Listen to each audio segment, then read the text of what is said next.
Fikir verin, son zamanlar o jurnalistin qayıdıb deməsi ki, azyaşlı uşaqlar örtünməsi məcburiyyət olmasın. Mən bütün müsəlman kimliyimi qoyuram bu dəqiqə. Adın nə qoyurlar? Liberal qoyurlar, qoysunlar mənə ad, sekulyar qoyurlar, hər nə deyirlərsə. Mən dini kimliyimi qoyuram qırağa. Deyirsən ki, azyaşlı uşaqlar başlarını örtməsinlər, bu məcburiyyətdir. Gözəl, qəşəng, başa düşdüm. Mən özüm də məcburiyyəti qəbul etmirəm. Hərçənd mən bu adamı deyəni görmürəm ki, uşaqların əmək istismarı kimi reklam olunması, müxtəlif partilərdə rəqs etməsinə etiraz bildirsinlər. Bunun kökündə müqəddiməsində bu islamofobik yanaşma var. Amma danışanda emosiyalarını saxlaya bilmir. Qayıdır deyir ki, niyə mən gələcəyimi verim qurban, niyə məhdudlaşdırım? Baba, bu müqəddimələrdir ona bu nəticəyi gətirib çıxaran. Və göstərirsən ki, bizim nə qədər örtülü qızlarımız yüksək nəticələr qazandırıblar. Mən həm müsəlmanların örtüyə riayət etməyən qadınları pisləməsinə qəbul etmirəm bu fikri.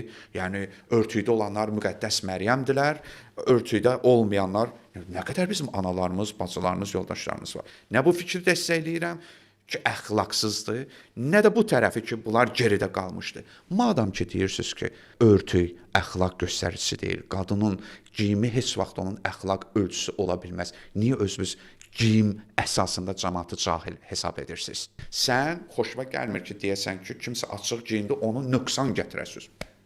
Və sən niyə o geyim əsasında kiməsə cahil, kiməsə geridə qalmış deyirsən? Gücə tabe olmaq, güc kimdirsə ona tabe. Bəzi psixoloqlar deyirdilər ki, biz müasir dünyanın dinini biz təyin edirik. Belə bir iddia var idi.